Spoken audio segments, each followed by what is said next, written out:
Not often does one think of a hospital as a destination location, but with Mako robotic arm-assisted orthopedic surgery, that is exactly what Wayne Healthcare has become. Mako robotic arm-assisted surgical technology has proven successful patient outcomes, increased accuracy, and precision. With this technology, Wayne Healthcare is committed to being the first choice destination for orthopedic surgery in the region. To learn more, visit waynehealthcare.org/robotics.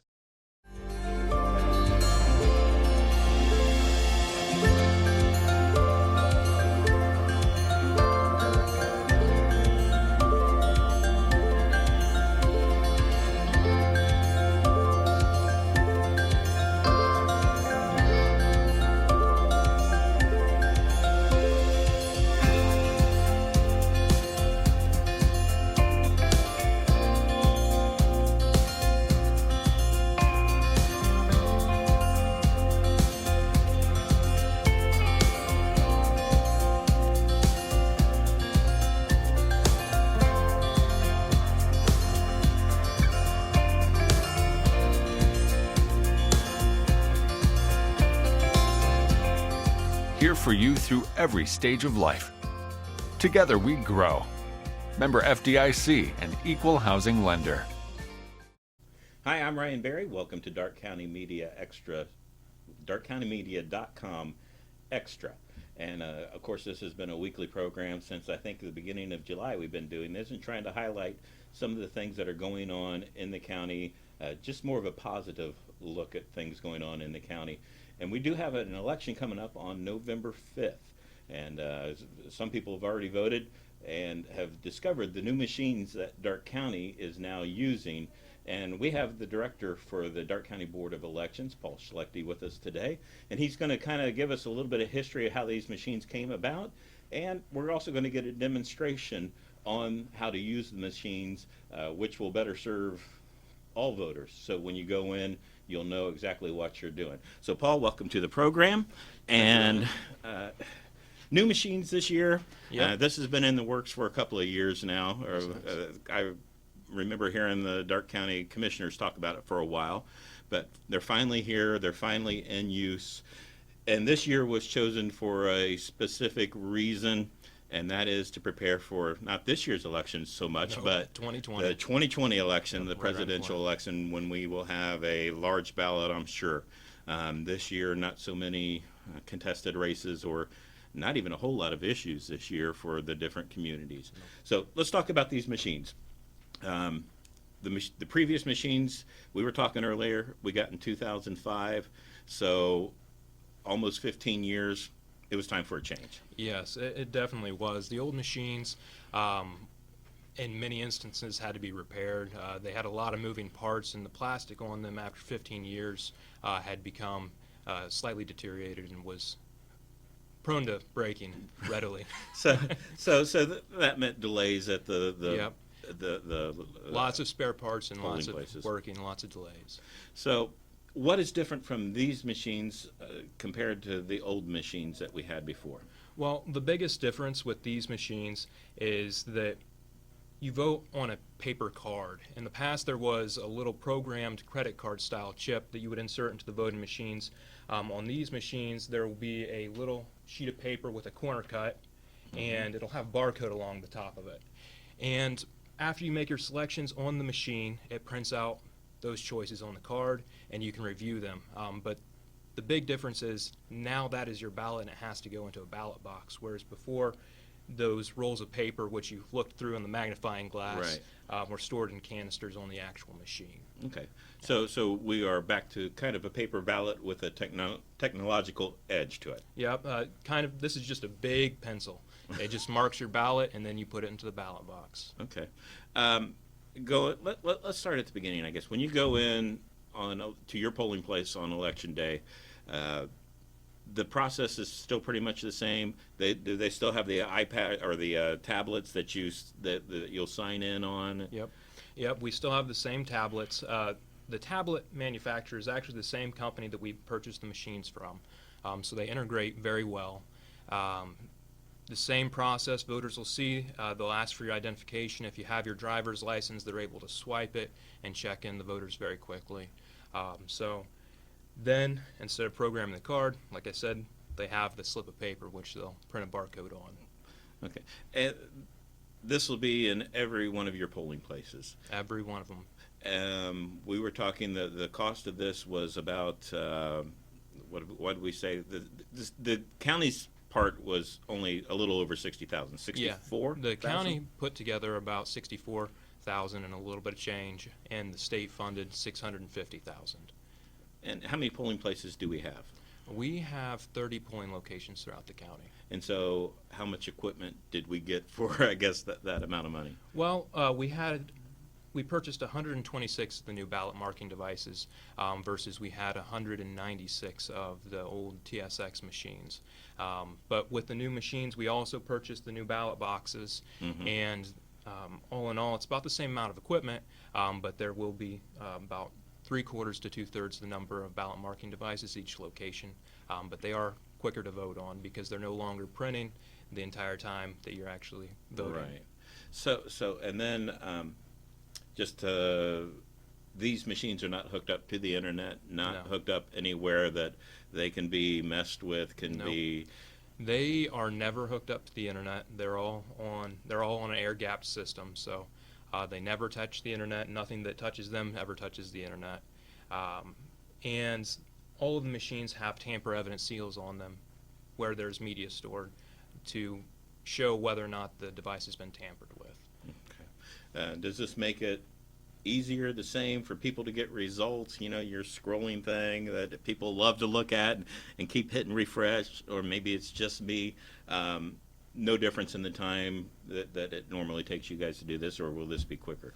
On election night, it should be a little bit quicker because, like I said, these are a big pencil. So they're not recording anything. They are simply marking the ballot.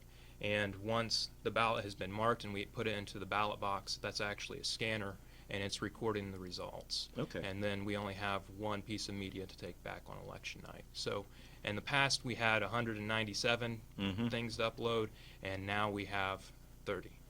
So each polling place will have one ballot box, Yes. which will make it a lot easier sounds like it would make it a lot easier for you on election night. So tell me about the machine. What we'll do, he's going to talk about the machines and how to do it, and then we'll do it again and have a close-up look at it. So we'll do some fancy editing to try to do this. But let's start with this machine, and you go into the election office. They give you, you go through the sign that you're registered to vote. Let's walk through the process. What happens next? All right, so after we check your identification and have you sign in, we'll print a barcode up here along the actual top of the slip of paper.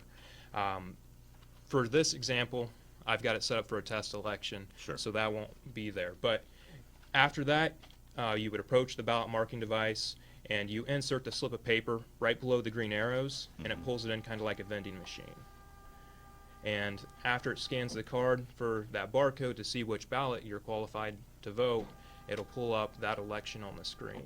Okay. And then you can go through and make your selections. There are some features that are similar to the old machines. We have zoom down here, so if you have bifocals or a little hard of sight, you're able to zoom everything, make it a little easier to see. And there is also contrast, so if you have any issues with color blindness, that it's very easy to navigate. But we'll go ahead and turn those features off. It is touchscreen just like the old machines. If there's a write-in, you tap on the write-in option and a keyboard comes up, and you're able to just go ahead and type in your choice for the write-in. Right. And for Greenville, just to be clear, there is a write-in candidate this year for mayor. There is. So if you need that option, that is there. All right. And then to navigate, there are buttons down at the bottom that say Next or Previous if you want to go back. After you've advanced through all of the actual screens for all the options.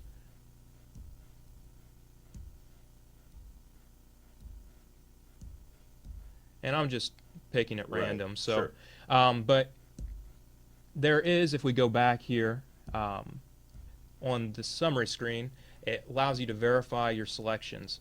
If there's like a yellow exclamation mark down at the bottom, I don't know if you can see it at this distance, but it's signifying that not all of the options that you could vote for were selected. So this race was a vote for no more than 2 when I only had 1 selection, so I can go back and select another. Right. And then continue on. But you don't have to. You can just say, hey, I only wanted to vote for the one anyway. Yep, and if that's how you wanted to vote, that's absolutely fine. The great thing about these machines is they are programmed so you can't overvote, because if you overvote on a selection in a race, that race can't be counted. So these machines are designed to mitigate that. Okay. And then after you're happy with your selections, you select next one more time, and it'll prompt you to print the card. Then you just select print card.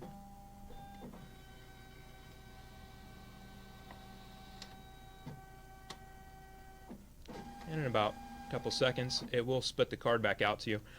It is designed so that these cards don't fall back on the floor when it spits them out, Right. so you have to pull out a little bit to actually retrieve it. But then it'll print out all of your choices on the actual ballot, Okay. and you can review them one more time. You can review them one more time. What if you're like, oh, I didn't mean that one? How do you change it then? Well, at this point, this paper is printed, so you can't change it on here. But if you approach one of the poll workers and let them know that you misselected or changed your choice between the time you printed Right. and before putting it in the ballot box, you would hand it to them. They would soil that ballot, and then they would issue another. Okay, so between here and the ballot box, you have one more chance. If Yes. you look at you review your information, realize that you picked wrong, you still have that one more chance to Yep. go back and redo it. So you can check it twice. You can check it on the screen, and then you can check it when it's printed out. Okay. And so, actually, I'm going to turn the camera around and we're going to go to the ballot box next. Okay. And it's just kind of wide angle, so that's what we'll do here. And so, excuse me. And then I'll be over here with talking to you. So again, we're going to do this again, and so that we can see exactly what happens. So now we've got our ballot. Do we go to the poll worker? What happens? Well, after you've pulled your ballot out of the ballot marking device, then on your way out of the polling location, we will have the ballot boxes stationed between the exit and the ballot marking devices, so you guys, or the voters, will be able to deposit it on their way out. Right. And generally there will be somebody after that who's handing out the great I voted stickers. Right. But to insert it into the actual ballot box, there's going to be a little green insert here arrow.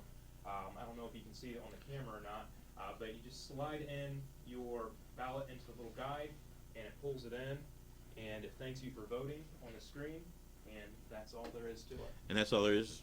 And then you're done. You get your I voted sticker. Yep. And you're on your way. Yep. So really, not a hard process at all. No, not a hard process at all. The only slight change is now that you do have that paper copy, and you need to make sure, the voters need to make sure that that goes inside the ballot box before they leave. And just one quick question, since we do have a write-in, and I want to make this clear. If you're doing a write-in, the name has to be exact as presented to you guys, correct? Is that the way that works, or can it just be something close to? I believe that it can be something close to.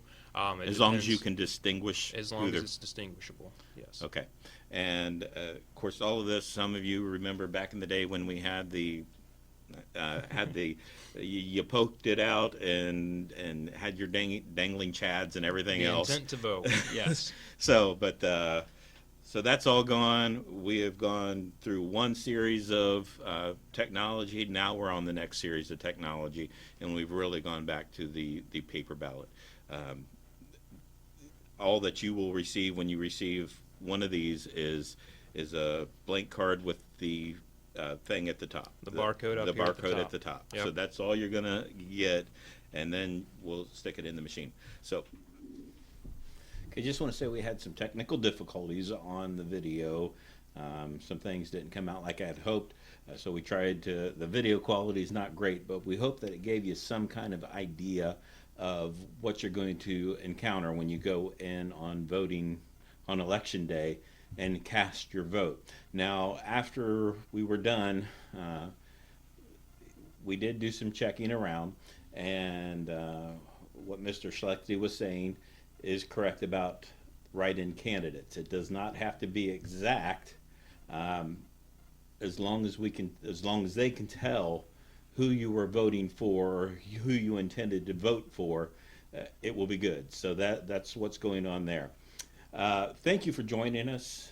This has been an informative program, at least in my mind. So now I know what to expect when I go to vote coming up on election day, and that is coming soon. So do not forget to vote. That is next week. So don't forget to cast your vote. And until next time, we're looking at trying to get Mark Reedy in from Mark's Bike Drive and see how he's helping the community. And we're hoping that will be our next edition starting next week. So join us then. Until then, have a great week. Are you looking for a new family medicine provider? Look no further than Union City Medical Center. They have 2 locations to better serve you and your family in Union City and Greenville.